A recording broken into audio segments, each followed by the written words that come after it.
Hola, bienvenidos a Huesos Secos. En esta ocasión voy a señalar 10 errores teológicos que Armando Lucín comete en este video. ¿Por qué los cristianos no guardamos el sábado? ¿Y qué debemos de contestarles a las personas que nos están imponiendo de que los cristianos necesitamos guardar el sábado? Este video dura alrededor de 50 minutos, por lo tanto no lo podemos ver todo. Y voy a presentar pruebas bíblicas de 3 cosas. La primera es que el día de reposo sigue vigente.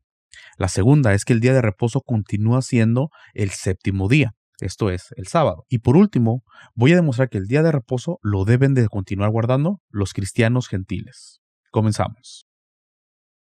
El primer error teológico que Armando Lucín comete en este video está en el minuto 1:45, y él dice que el día de reposo es único y exclusivamente para la nación de Israel. Que Dios estableció única y exclusivamente para la nación de Israel. Lucín menciona que el día de reposo es única y exclusivamente para la nación de Israel, y ese es el primer error teológico que encontramos en este video.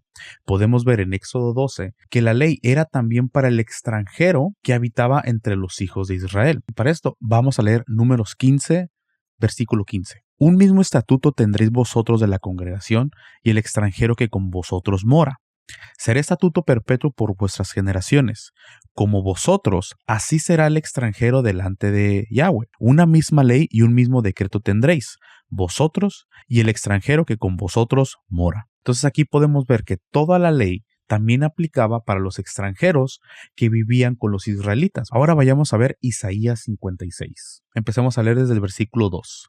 Bienaventurado el hombre que hace esto, y el hijo de hombre que lo abraza, que guarda el día de reposo para no profanarlo, y que guarda su mano de hacer todo mal.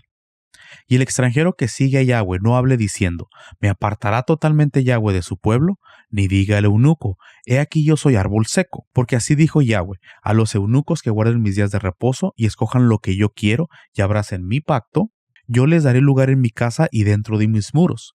Y nombre mejor que el de hijos e hijas, nombre perpetuo les daré, que nunca perecerá. Y a los hijos de los extranjeros que sigan a Yahweh para servirle, y que amen el nombre de Yahweh para ser sus siervos, a todos los que guarden el día de reposo para no profanarlo, y abracen mi pacto, yo los llevaré a mi santo monte, y los recrearé en mi casa de oración. Sus holocaustos y sus ofrendas serán aceptados sobre mi altar, porque mi casa será llamada casa de oración para todos los pueblos. Como podemos ver, el día de reposo estaba abierto para todos, no era única y exclusivamente para el pueblo de Israel. Ahora, Lucín asume esto, que el día de reposo es única y exclusivamente para los hijos de Israel, porque eran los que estaban presentes cuando él hizo el pacto con ellos. Pero acabamos de leer en las mismas escrituras, en Números 15 y en Isaías 56, que el día de reposo estaba abierto, que no era exclusivo y único para la nación de Israel, sino que cualquier extranjero que quisiera también abrazar ese pacto y quisiera guardar ese mandamiento, lo podía hacer. Y ustedes me dirán, bueno, ¿qué si yo soy gentil, soy un cristiano gentil, pero yo no quiero guardar el día de reposo, por lo tanto no estoy obligado? El detalle aquí que cuando uno es cristiano o uno cree en el Mesías de Israel, uno se convierte y pasa a ser parte de la nación de Israel. Leamos Efesios 2, versículo 11. Por tanto, acordaos que en otro tiempo vosotros, los gentiles en cuanto a la carne, erais llamados sin circuncisión por la llamada circuncisión hecha con mano en la carne. 12. En aquel tiempo, o sea, cuando eran gentiles, dice, en aquel tiempo estaban sin Cristo, alejados de la ciudadanía de Israel y ajenos a los pactos de la promesa, sin esperanza y sin Dios en el mundo. Pero ahora en Cristo Jesús, vosotros que en otro tiempo estabais lejos, habéis sido hechos cercanos por la sangre de Cristo. Y dice, porque Él es nuestra paz, que de ambos pueblos hizo uno, derribando la pared intermedia de separación, aboliendo en su carne las enemistades, la ley de los mandamientos expresados en ordenanzas, para crear en sí mismo de los dos un solo y nuevo hombre, haciendo la paz y mediante la cruz reconciliar con Dios a ambos en un solo cuerpo. Voy a parar aquí y voy a explicar precisamente lo que está escrito en el versículo 15, cuando dice, aboliendo en su carne las enemistades, la ley de los mandamientos expresados en ordenanzas. Muchos pensarán y dirán, Cristo quitó los mandamientos expresados en ordenanzas y asumen que está hablando de la ley de Moisés. Pero aquí es muy interesante saber lo siguiente, es que en el primer siglo, bueno, mejor dicho, desde el primer siglo, incluso desde antes, existía otra ley para los judíos, que es conocida como la ley oral. Y noten que el apóstol Pablo, para referirse a esta ley, usa la palabra expresados, algo que se relaciona con la ley oral, expresar. Uno expresa las cosas oralmente. Entonces, el mismo Pablo está diciendo que los mandamientos expresados en ordenanzas fueron hechos a un lado, fueron derribados. ¿Por qué? Porque para el primer siglo los judíos habían ya levantado literalmente una pared alrededor del templo y los gentiles no podían cruzar más allá de esa pared. Y ahí se forma lo que se le conoció como el atrio de los gentiles.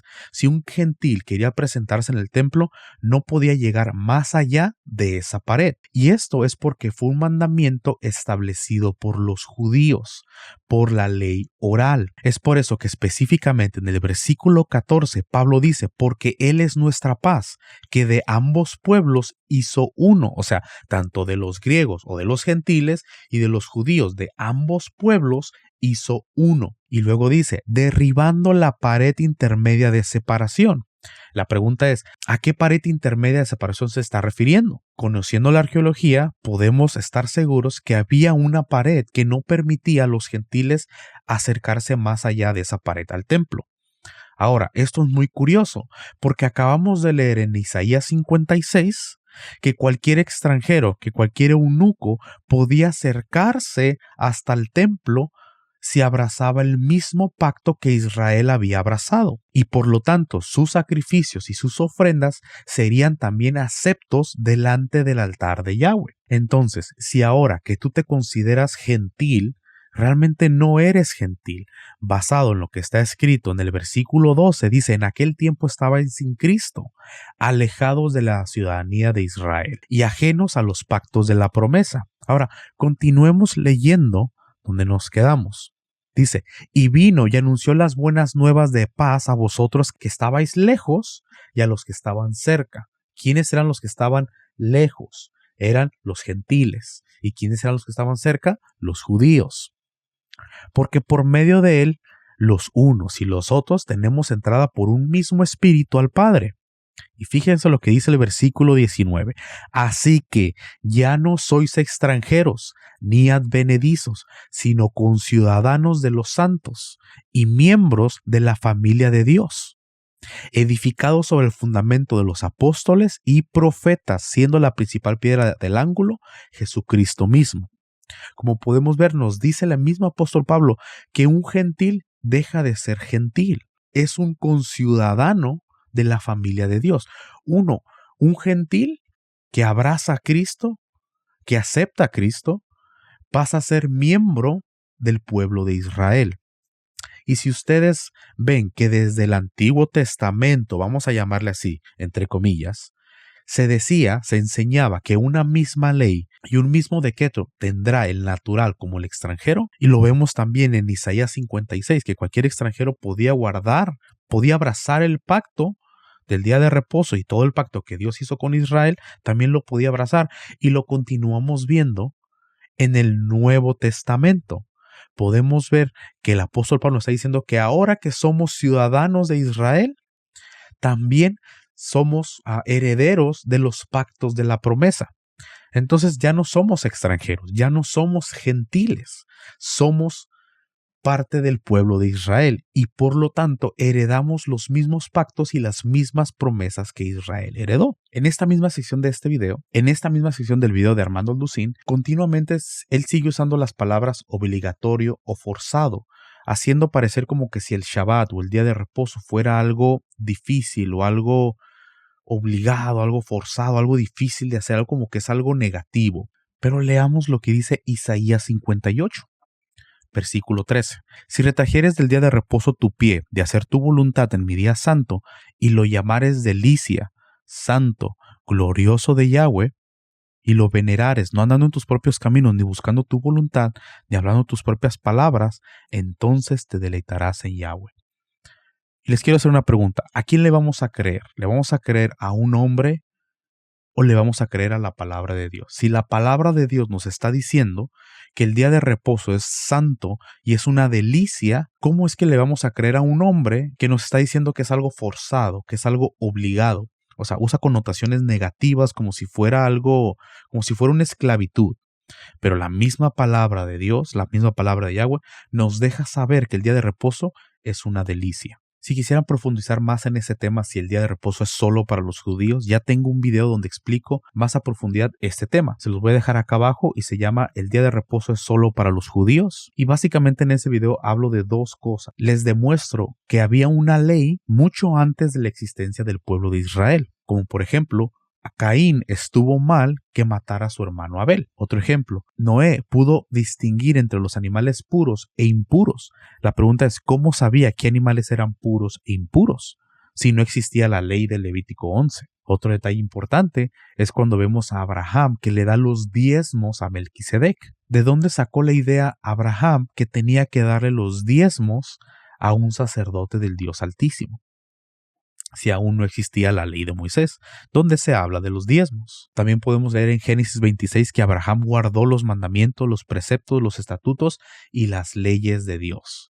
Y la pregunta es, ¿de dónde salieron todas estas leyes, esos mandamientos y esos estatutos si aún no existía la ley de Moisés? Con esto les demuestro que ya existía una ley mucho antes de la existencia del pueblo de Israel. Y también en este mismo video les doy una cita en el Nuevo Testamento donde nos comprueba que el día de reposo se guardaba desde la fundación del mundo. Así que los invito a que lo vean. Ahora pasamos al segundo error teológico que comete Armando Dusin. Y está en el minuto 2, segundo 2. En la Biblia hay dos creaciones. La primera es antes de Pentecostés, que se conoce como el Antiguo Pacto, y la nueva creación es después de Pentecostés, que se conoce como el Nuevo Pacto. Armando Dusin dice que hay dos pactos o que hay dos creaciones y los separa, obviamente, en dos. Pero la pregunta es, ¿la Biblia habla de esta separación? ¿Acaso los profetas hablaron de una separación del Antiguo Testamento y del Nuevo Testamento? ¿Acaso Jesús o los apóstoles hablaron de una ruptura en pactos? No.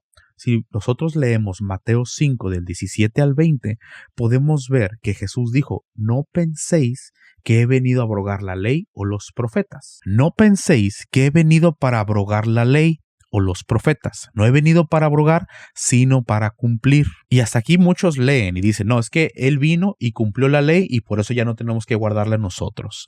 Pero tenemos que seguir leyendo el versículo 18. Y dice, porque de cierto os digo que hasta que pasen el cielo y la tierra, ni una jota, ni una tilde pasará de la ley, hasta que todo se haya cumplido. Y eso es muy interesante, porque Jesús menciona dos cosas, la ley y los profetas. Y dice que nada pasará de la ley hasta que todo se haya cumplido. Y yo les voy a preguntar a ustedes, ¿acaso todas las profecías en los profetas que están en el Antiguo Testamento ya se cumplieron? ¿O hay profecías que están por cumplirse? Si ustedes se han dado el tiempo y la tarea de leer el Antiguo Testamento, y sobre todo los profetas, se van a dar cuenta que hay profecías de restauración del reino de Israel que no se han cumplido. Entonces, ¿cómo podemos decir que la ley ya pasó si hay cosas que no se han cumplido? Estas son las reglas que Jesús puso para que la ley pasara, para que la ley se acabara. Y dice, porque de cierto os digo que hasta que pasen el cielo y la tierra, ni una jota ni una tilde pasará de la ley hasta que todo se haya cumplido. Por lo tanto, todo lo que está escrito en la ley sigue vigente. Más adelante haré un video y explicaré a qué me estoy refiriendo con vigente, o sea, que todo, porque hay cosas que fueron digamos así, puestas en pausa. Pero cosas como el día de reposo es una de las cosas que no fue puesta en pausa. Ahora, continuemos leyendo en el 19. De manera que cualquiera que quebrante uno de esos mandamientos muy pequeños, desde el mandamiento de la ley de Moisés más pequeño, y dice, y así enseña a los hombres, muy pequeño será llamado en el reino de los cielos. Mas cualquiera que los haga y los enseñe, ese será llamado grande en el reino de los cielos. Como podemos ver, Jesús va a usar la misma ley y va a decir, si tú guardaste los mandamientos y los enseñaste, entonces serás llamado grande. Y si tú no guardaste los mandamientos y los enseñaste, serás llamado pequeño en el reino de los cielos. Y podemos ver que la ley sigue teniendo un efecto aún en el reino de los cielos, o sea, después del juicio de Jesús. Entonces les pregunto yo, ¿el antiguo pacto, que así le dicen, fue sustituido por el nuevo pacto? Bueno, leamos precisamente donde se nos describe qué es el nuevo pacto, que está en Jeremías 31:31. He aquí que vienen días, dice Yahweh, en el cual haré nuevo pacto, con la casa de Israel y con la casa de Judá. Como podemos ver, el nuevo pacto será exclusivamente con la casa de Israel y con la casa de Judá. Cualquier persona que quiera entrar bajo este pacto se tiene que hacer miembro también del pueblo de Israel. Es por eso que Pablo en Efesios 2 nos deja saber que cualquier persona que acepta a Cristo o empieza a seguir a Cristo se hace también heredero del pacto de la promesa. ¿Por qué? Porque se hace parte del pueblo de Israel. Continuemos.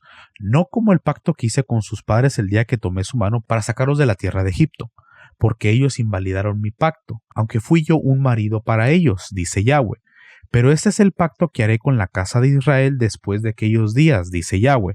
Daré mi ley en su mente y la escribiré en su corazón, y yo seré a ellos por Dios, y ellos me serán por pueblo. Como podemos ver, dice que el nuevo pacto pondrá la ley en nuestro corazón y en nuestra mente para que la guardemos. Aquí no está hablando de otra ley, de una ley diferente, está hablando de exactamente la misma ley.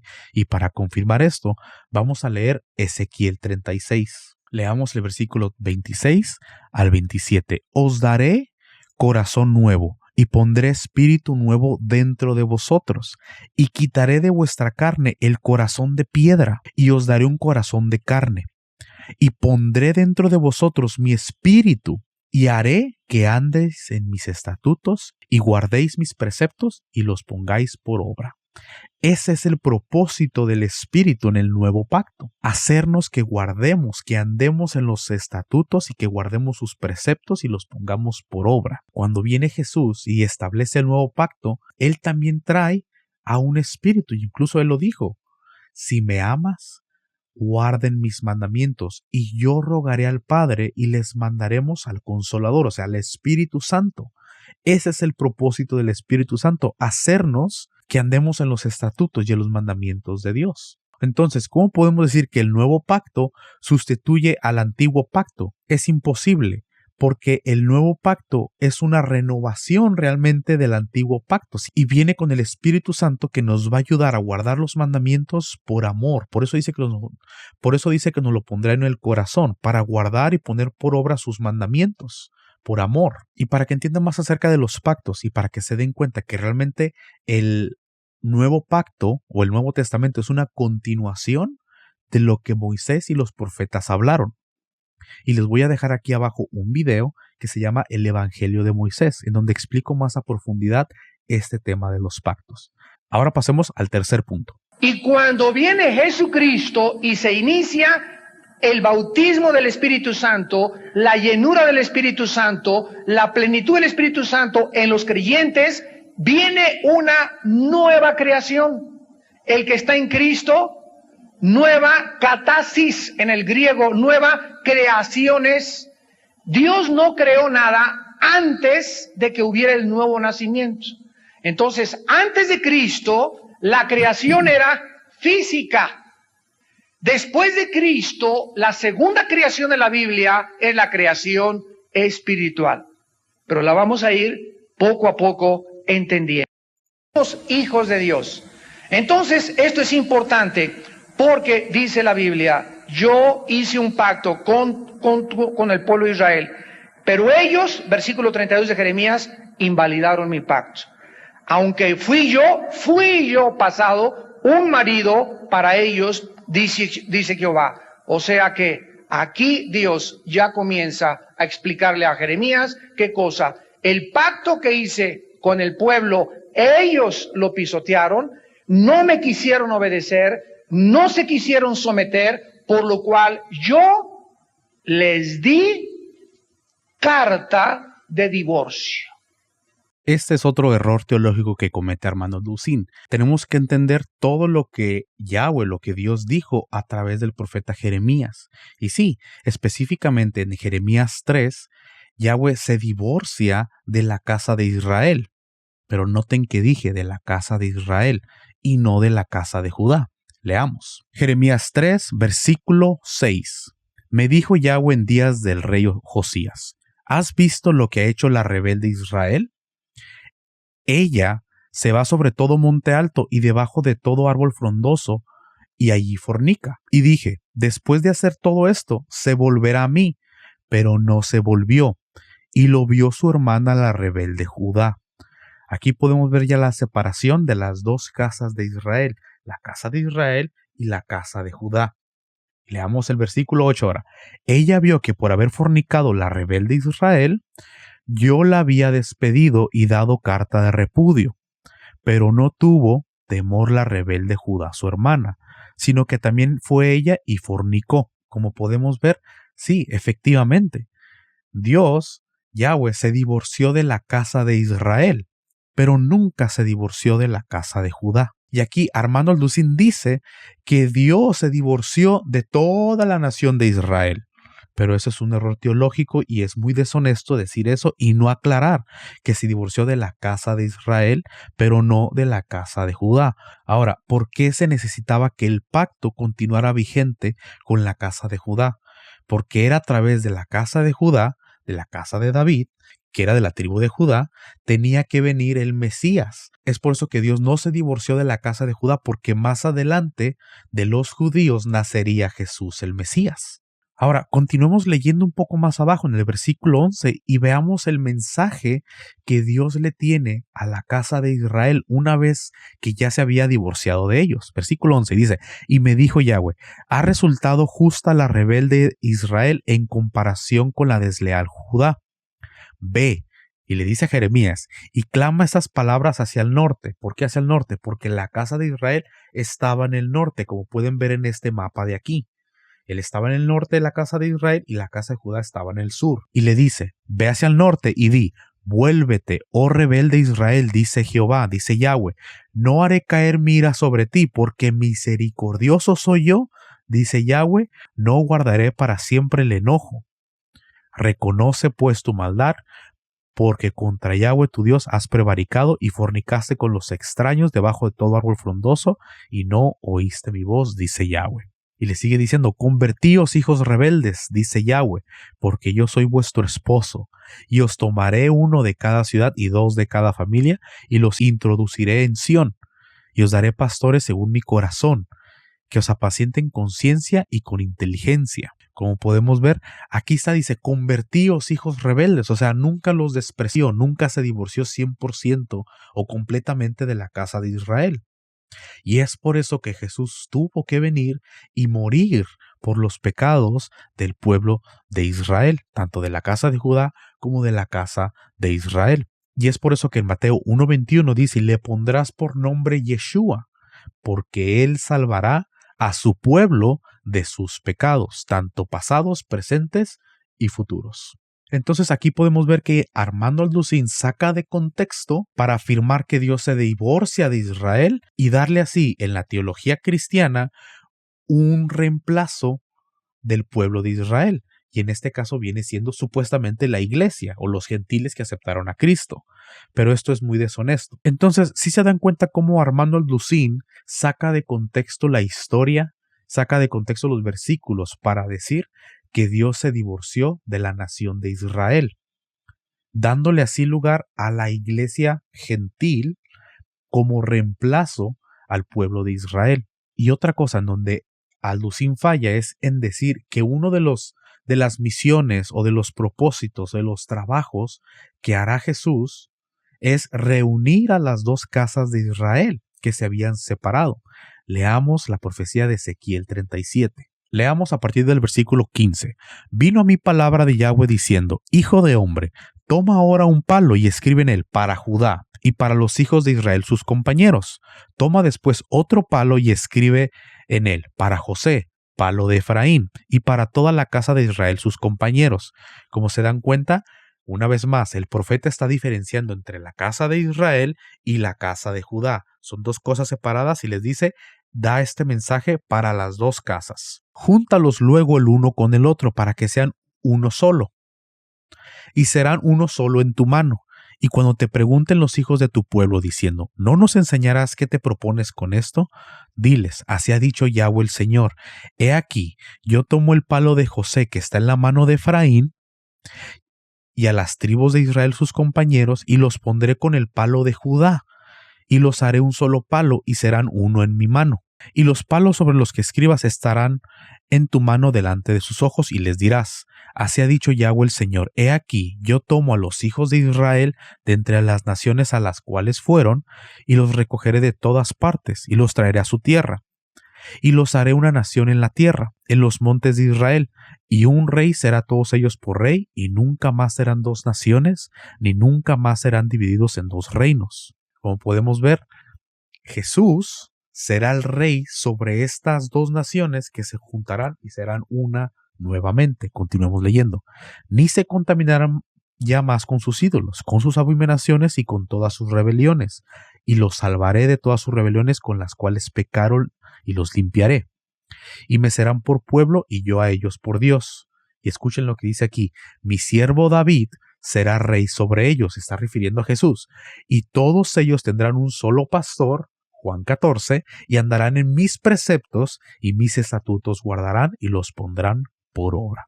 Y como podemos ver, Jesús, Yeshua, cuando regrese, Él va a reunir a la casa de Israel que se fue a las naciones y a la casa de Judá, que son los judíos, en una sola. Entonces, ¿por qué Armando Lucín falla o omite decir este tipo de cosas y nada más toma la parte donde dice que Dios se divorció de Israel, pero no aclara que Jesús vendrá a juntar a estos dos pueblos que se habían separado?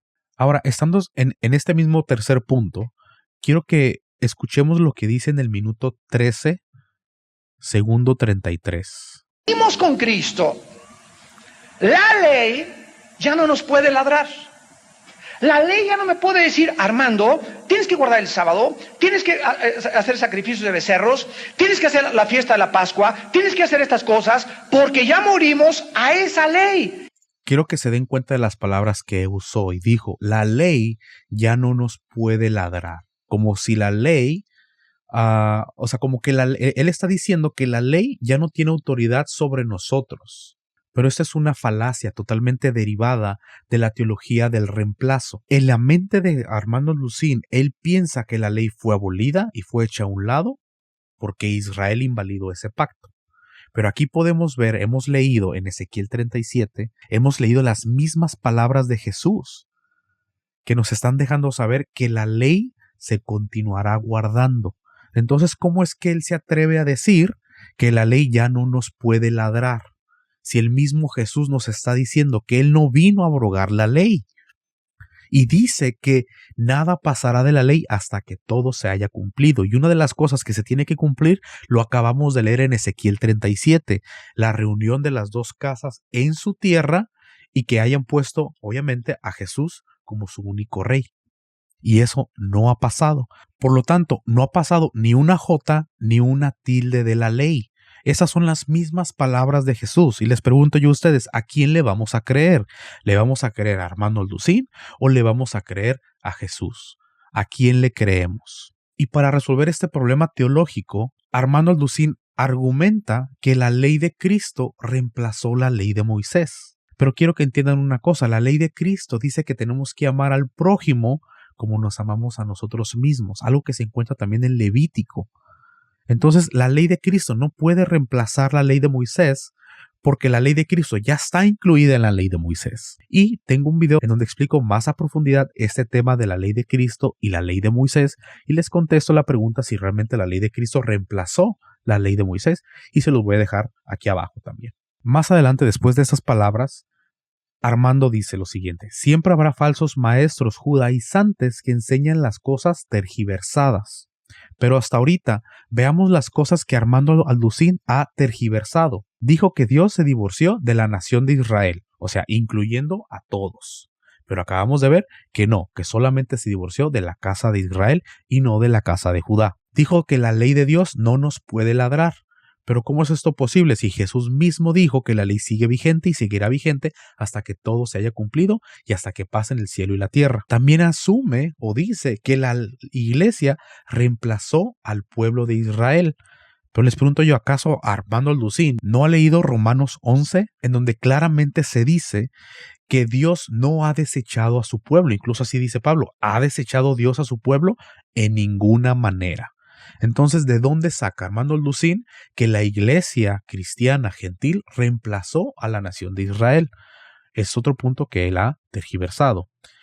Punto número 4, dice que la ley de Cristo reemplazó la ley de Moisés, pero eso es imposible, porque la ley de Cristo se encuentra ya dentro mismo de la ley de Moisés. Y el mismo Jesús dijo que la ley de Moisés seguía vigente. Entonces, ¿qué había de reemplazar si la ley de Moisés sigue vigente? Incluso el mismo Mesías en Mateo 23 nos dice lo siguiente. Leamos desde el versículo 1. Dice, entonces habló Jesús a la gente y a sus discípulos diciendo, en la cátedra de Moisés se sientan los escribas y los fariseos. Así que todo lo que les digan que guardéis, guardadlo y hacedlo. Mas no hagáis conforme a sus obras porque dicen y no hacen. Aquí Jesús les está diciendo a la gente y a sus discípulos que todo lo que digan de Moisés, que todo lo que nos enseñan de Moisés, tenemos que guardarlo y hacerlo. ¿Cómo es posible que ahora Armando Alducín dice que la ley de Cristo reemplazó la ley de Moisés y que la ley de Moisés ya no nos puede ladrar? Si son las mismas instrucciones de Jesús que nos dice que la ley la debemos de continuar guardando. Ahora, algunos de ustedes me dirán, bueno, pero se está refiriendo a los judíos porque a ellos les estaba hablando. Aunque es erróneo ese pensamiento, se los voy a aceptar por este minuto y les voy a dejar saber, bueno, vamos a suponer que nada más le está diciendo a los judíos. Pero entonces, ¿por qué se atreve a decir que la ley de Cristo reemplazó la ley de Moisés? Sí se dan cuenta que su teología choca directamente con las palabras de Jesús. Ahora, este versículo donde dice que tenemos que guardar la ley de Moisés nos aplica para todos. ¿Por qué? Porque todos somos parte del pueblo de Israel. Esto ya lo vimos en Efesios 2, Isaías 56, Números 15, Romanos 11. Nos dimos cuenta que los mismos pactos, las mismas promesas que fueron dadas a Israel, también son para nosotros, porque pasamos a ser parte del pueblo de Israel. Entonces, esas palabras también aplican para nosotros. Ya que les enlisté estos 4 puntos donde Armando Alducín está tergiversando las escrituras. ¿Quién es el que está tergiversando las escrituras? ¿Es él o son los que él les llama los judaizantes? ¿Ok? Que ese es otro término que tenemos que definir, que lo haré en un siguiente video. Pero básicamente un judaizante es aquella persona que quiere imponer mandamientos de la ley judía o de la ley oral a los gentiles. Eso es un judaizante. Un judaizante no es una palabra que dice que tenemos que guardar los mandamientos de Dios, como el día de reposo. ¿Por qué? Porque el mismo Jesús nos dice en Mateo 5 que tenemos que ponerlos por obra y enseñarlos. Y el que haga esas cosas será llamado grande en el reino de los cielos. Mi pregunta es para Armando Alducín. ¿Acaso Jesús es un judaizante por decir lo que está diciendo? ¿Es Jesús un judaizante por decir lo que dijo aquí en Mateo 23, que tenemos que guardar todo lo que nos digan de Moisés? Obviamente no, Jesús no es un judaizante. Es un judaizante aquella persona que quiere imponer mandamientos de la ley oral o de la ley judía a los gentiles y a los demás judíos. Ahora pasemos ya al punto número 4 y vayamos al minuto 22, segundo 28. Israel recibe el día de reposo junto con las leyes, el día de reposo está dentro de la ley. Israel camina con Dios cierto tiempo y llega un momento en que ellos invalidan el pacto. Ojo, aquí acaba de decir que ellos invalidan el pacto, pero no aclara, como ya les dije, que fue la casa de Israel que invalidó el pacto y a ellos les dio carta de divorcio. ¿Cuándo es la finalización de la terminación del pacto de Dios con Israel? En la cruz del Calvario. Él asume, él dice, él está diciendo que el pacto de Dios con Israel termina en la cruz del Calvario, pero esto no tiene sentido. Porque está profetizado en Ezequiel 37 que el mismo Jesús traería de nuevo a las dos casas que se habían separado a su reino, a su tierra, para guardar los mandamientos de la ley de Moisés. Entonces, ¿cómo es que dice que el pacto termina en la cruz del Calvario? Eso es otra gran falacia que él comete. Es como si en la interpretación de Alducín, el pacto de Dios con Israel estuvo vigente antes de Jesús. Vino Jesús y fue puesto, digamos, en pausa, o como él dice, termina. Pero luego, después en las profecías, se reactiva el mismo pacto. O sea, activo, en pausa, o termina, y luego activo otra vez. Eso no tiene sentido, eso no se alinea con las palabras de Moisés, ni con las palabras de los profetas, ni con las palabras de Jesús, ni con las palabras de los apóstoles. Y ahora, vamos a suponer, vamos a seguir creyendo esta idea de que el pacto con Israel terminó en la cruz del Calvario y por lo tanto también la ley de Moisés pasó. La pregunta es ¿por qué los apóstoles continuaron guardando la ley de Moisés? Incluso a Pablo se le acusó de apostatar de Moisés, pero esto era una mentira. Esto lo pueden leer en Hechos 21, en donde Pedro le dice, ¿qué diremos pues de esto? Porque la gente sabrá que estás aquí con nosotros y preguntarán de esto. Mira, le dice, ve tú y toma esos 4 hombres que han hecho voto nazareo y purifícate con ellos. Y así la gente sabrá que tú andas ordenadamente guardando la ley de Moisés. Pregunta para Alducín, ¿por qué los apóstoles se preocuparon por demostrarle a los creyentes que continuaba guardando la ley de Moisés, si es que ya pasó en la cruz del Calvario? Si se dan cuenta, no se alinea su interpretación de las Escrituras.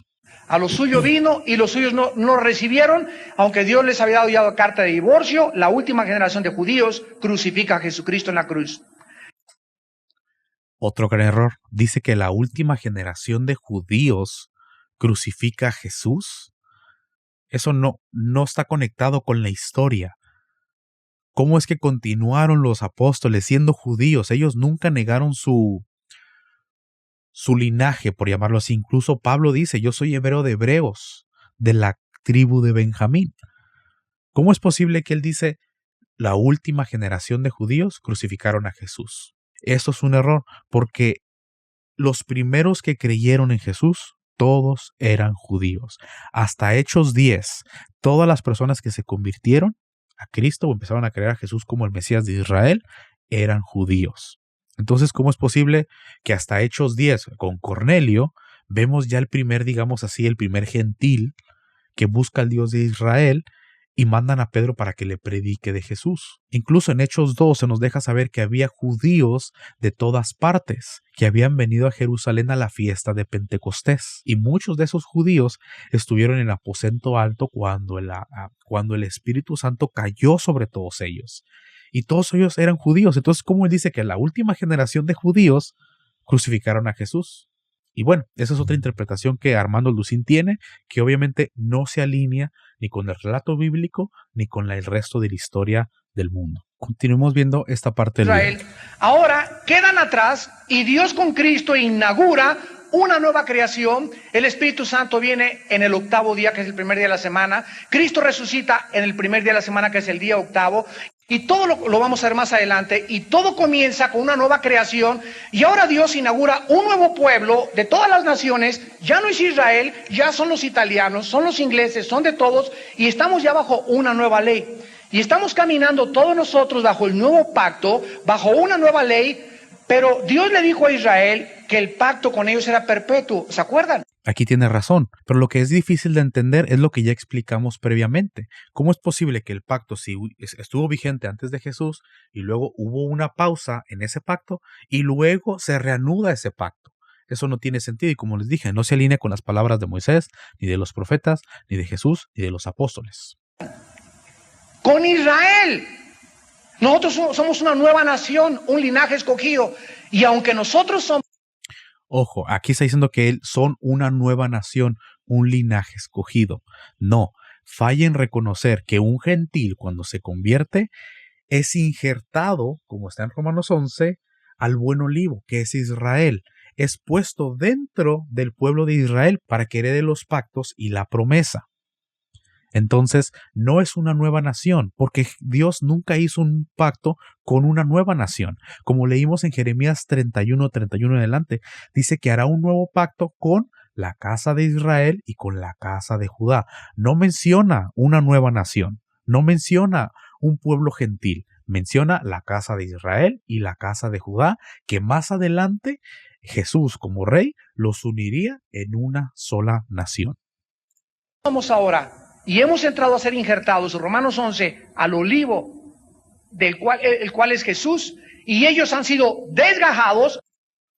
Aquí él interpreta y dice que el buen olivo es Jesús, pero no, si ustedes leen Romanos 11, se van a dar cuenta que hay dos olivos, el buen olivo y el olivo silvestre. Entonces dice que el olivo silvestre va a ser injertado en el buen olivo. Y esto lo confirmamos con las palabras de Pablo también en Efesios 2, que es puesto adentro. Cuando ellos venga Cristo y se conviertan, Dios reanudará, comenzará otra vez con ellos. Y dice Isaías 66, lo vamos a leer, volverán ellos otra vez a guardar el día de reposo porque es perpetuo para ellos, para el pueblo de Israel, cuando Dios termine con ellos y se conviertan en su segunda venida. Eso es un error, esto no tiene sentido, porque si los gentiles pasan a formar parte del pueblo de Israel, también tienen que guardar los mismos mandamientos que les fueron dados a Israel. Pablo mismo dijo, ya no hay judío ni gentil, sino uno mismo en Cristo Jesús. Entonces, esta unificación, esta unión de dos pueblos comienza desde, digamos así como lo dice, desde la cruz del Calvario. Ya no hay dos pueblos, hay un solo pueblo. Y a partir ese mismo pueblo tiene que guardar todos los mandamientos, entre ellos el día de reposo.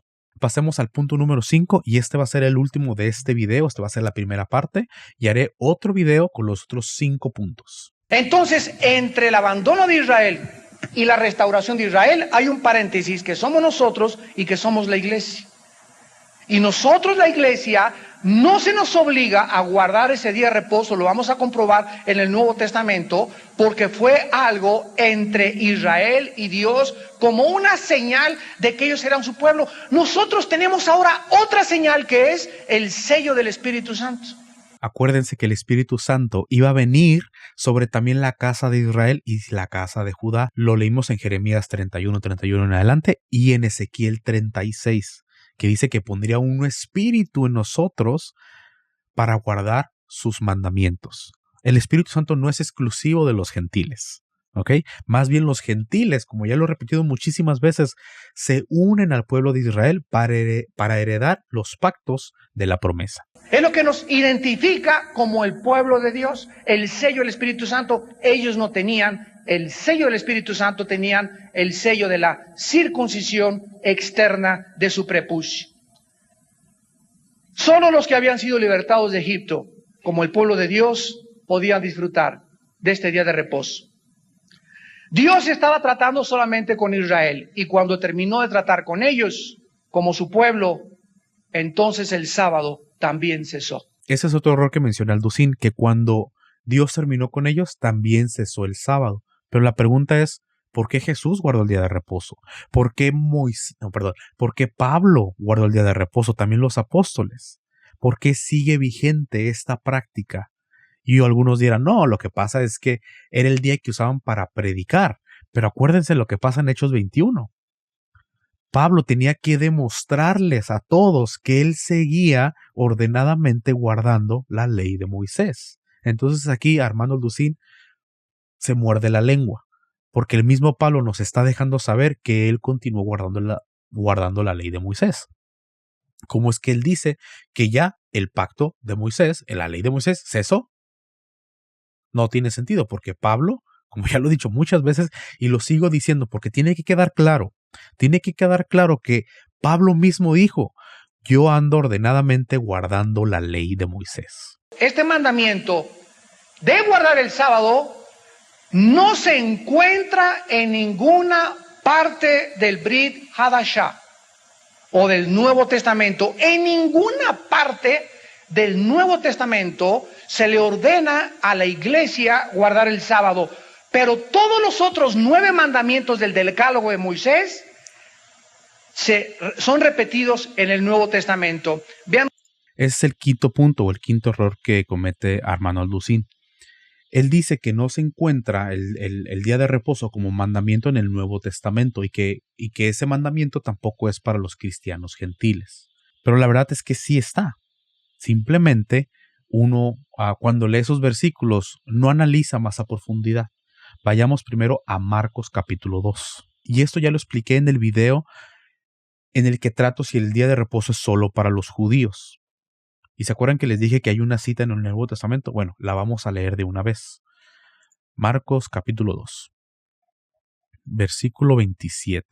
También les dijo, el día de reposo fue hecho por causa del hombre, y no el hombre por causa del día de reposo. Y les pregunto yo a ustedes, ¿cuándo fue, en qué día de la semana de la creación fue hecho el hombre? El hombre fue hecho en el día sexto. ¿Y cuándo se establece el día de reposo como un día santo y apartado para Dios? Obviamente en el día séptimo.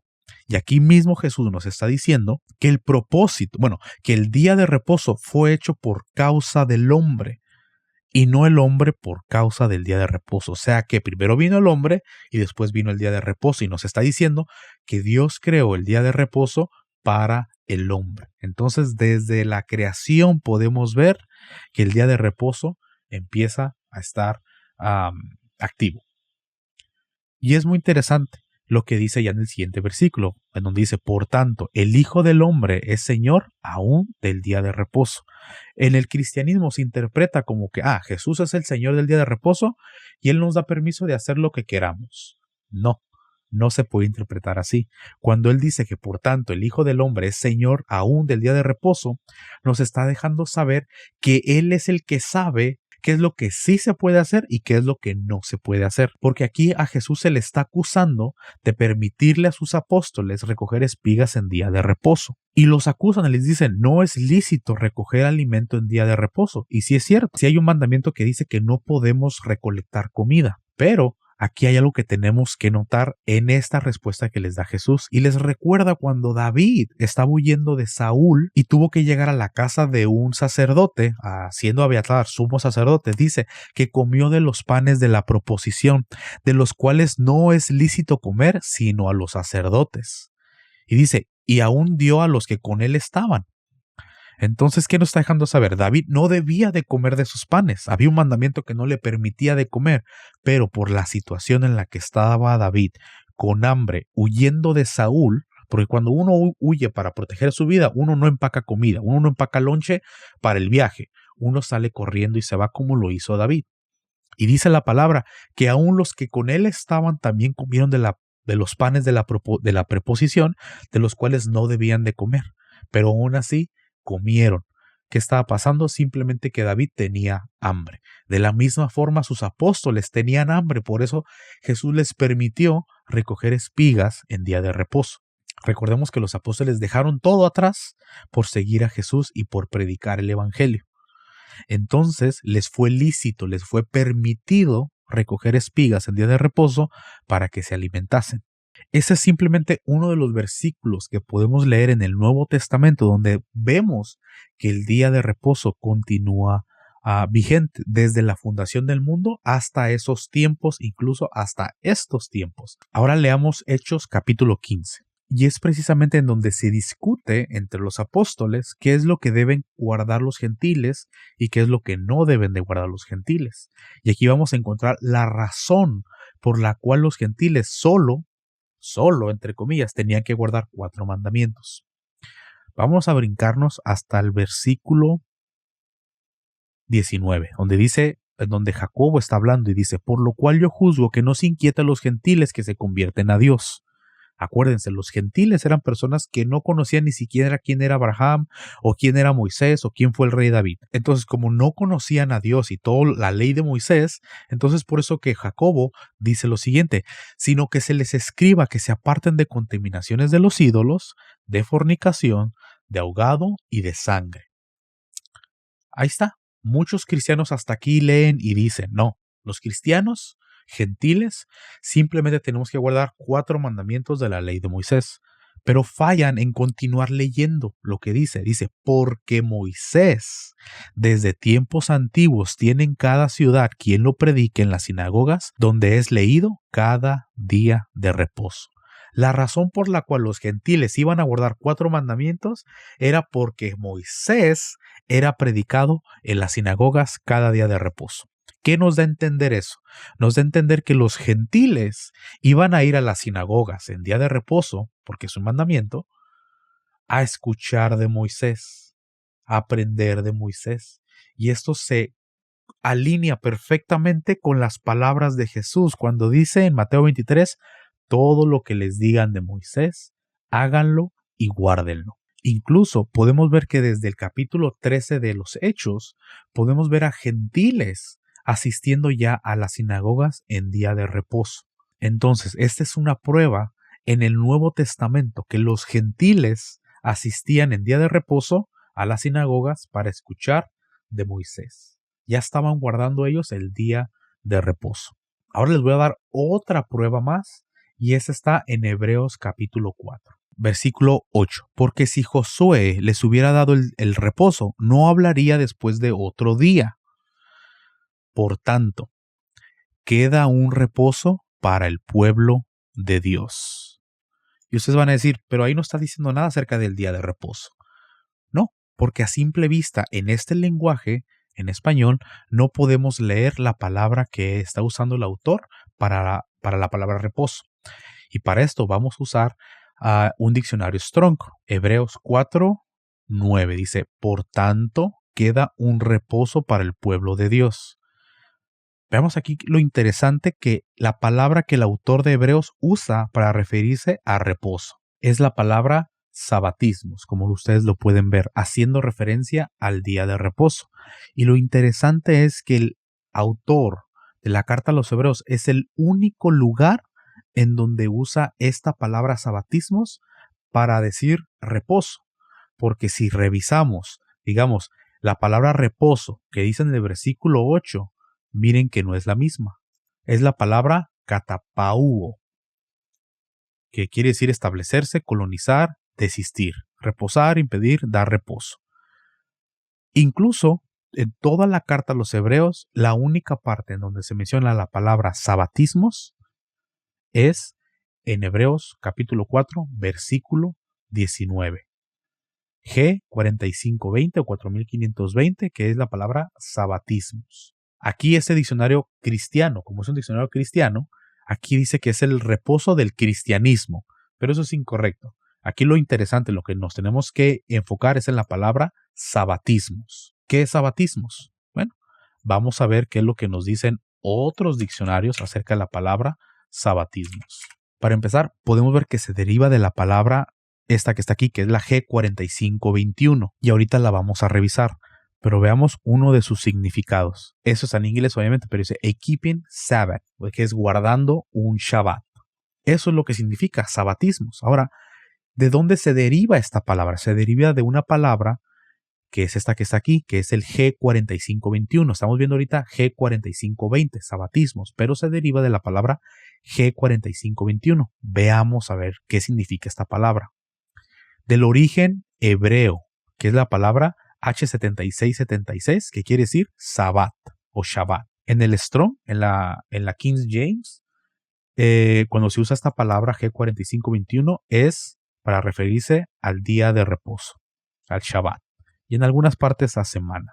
Entonces, como podemos ver, la palabra sabatismos hace referencia al día de reposo. Entonces, cuando leemos en el versículo 9 del capítulo 4 de Hebreos que dice, por tanto, queda un sabatismos, un día de reposo para el pueblo de Dios. Esto está claro. Les mostré 3 citas en el Nuevo Testamento donde directamente podemos ver el día de reposo como mandamiento para el pueblo de Dios. Y yo les pregunto a ustedes, ¿ustedes son parte del pueblo de Dios? Espero que sí, sinceramente. Entonces, obedezcamos a nuestro Creador, obedezcamos a nuestro Salvador y guardemos su día de reposo. Hasta aquí voy a dejar este video porque ya está bastante largo. Llegué hasta el punto número 5 de los 5 errores teológicos. Voy a hacer un segundo video y quizás hasta un tercer video porque realmente encontré como 15 errores teológicos, pero me quise nada más enfocar en 10, que eran los más importantes, ¿no? Pero ahorita grabando el video me acabo de dar cuenta que realmente 5 me tomó todo ese tiempo explicarlos. Entonces, los espero en el siguiente video. No se olviden activar la campanita para cuando salga ese video y compartir este video con sus amigos cristianos. Saludos y bendiciones.